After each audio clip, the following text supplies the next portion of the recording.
السلام عليكم، شلونكم جميعا؟ ان شاء الله الكل بخير. اليوم راح نعمل معاكم فيديو مقلوبة الخضار بالدجاج، ان شاء الله تعجبكم.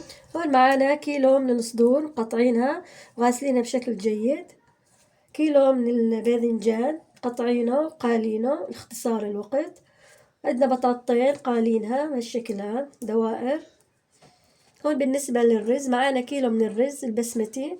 هون معانا 3 بندورات مقطعينها بشكل دوائر، وبصلة واحدة كبيرة مقطعينها على شكل حلقات. هون البهارات معانا نص معلقة من الملح، نص معلقة من الكزبرة، نص معلقة من البهار المشكل، وربع معلقة فلفل، وربع معلقة زنجبيل. هون بطنجرة على الغاز حطينا شوية زيت،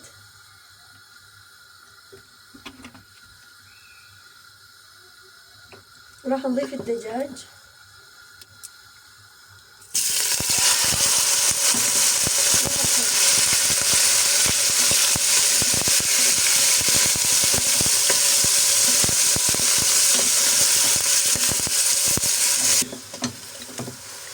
هون راح نقلبها شوي لبين ما يتغير لونها. راح نضيف عليها التوابل.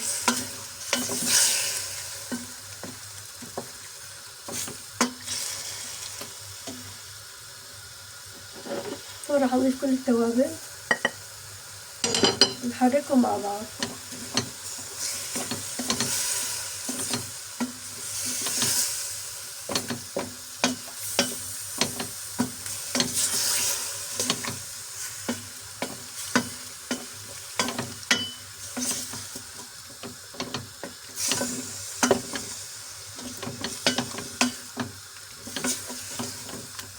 راح نخليهم لبين ما يستوي معانا الدجاج، نغطي عليهم. هون راح نغطيه لبين ما يستوي.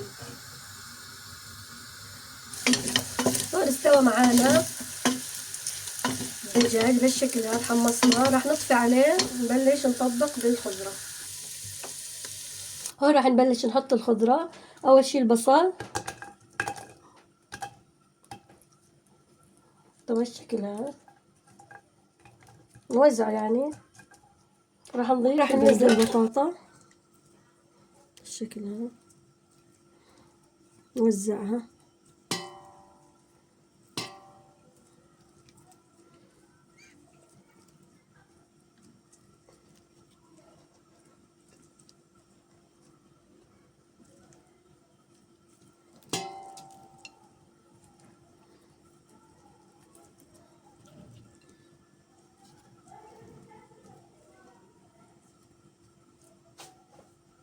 هون راح ننزل الباذنجان المقلي ونوزعه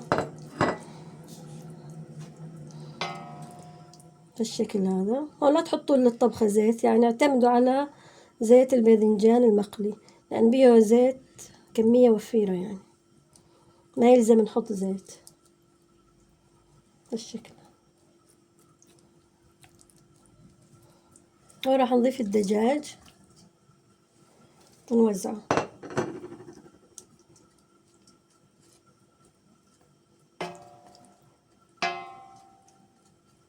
بالشكل.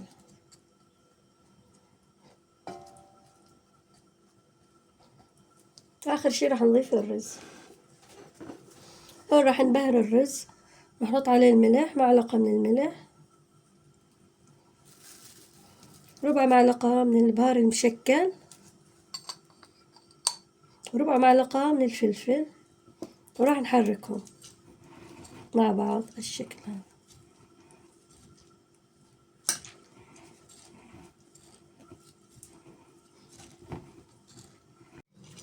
وبعدها راح نضيفه بالطنجرة فوق الخضرة بالشكل هذا.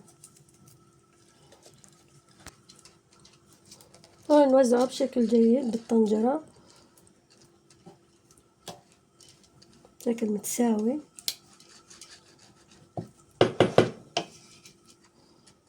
وراح نضيف عليه المي.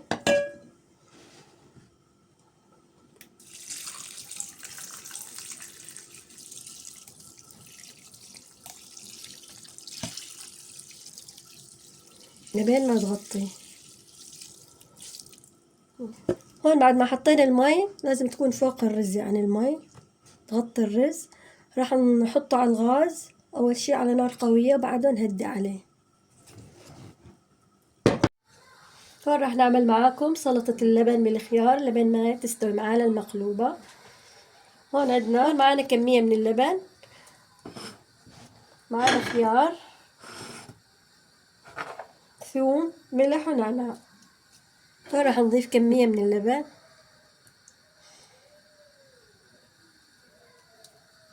حسب ما يعني انتو تحبون الكمية.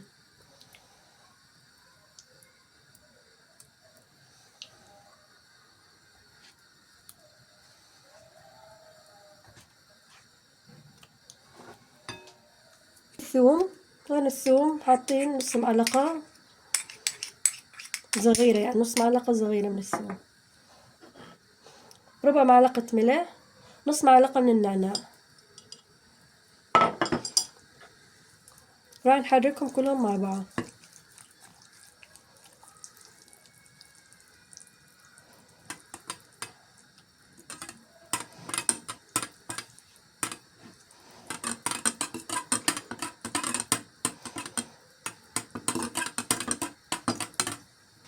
وراح نقطع الخيار بهالشكل، وانا نحبه يكون شوي ناعم، نعمل بهالشكل هذا ونقطع. إذا تحبونه أخشن قطعوه أخشن. نقسم بهالشكل هذا ونقطع.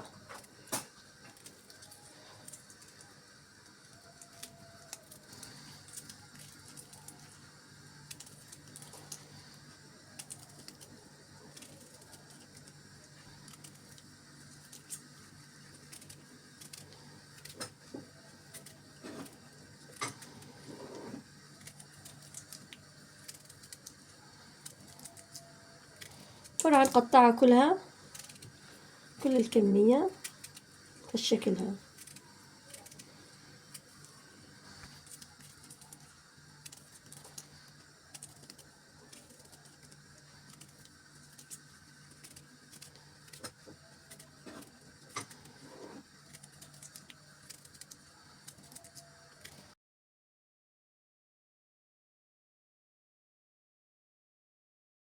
طبقنا صار جاهز، المقلوبة بالخضرة والدجاج.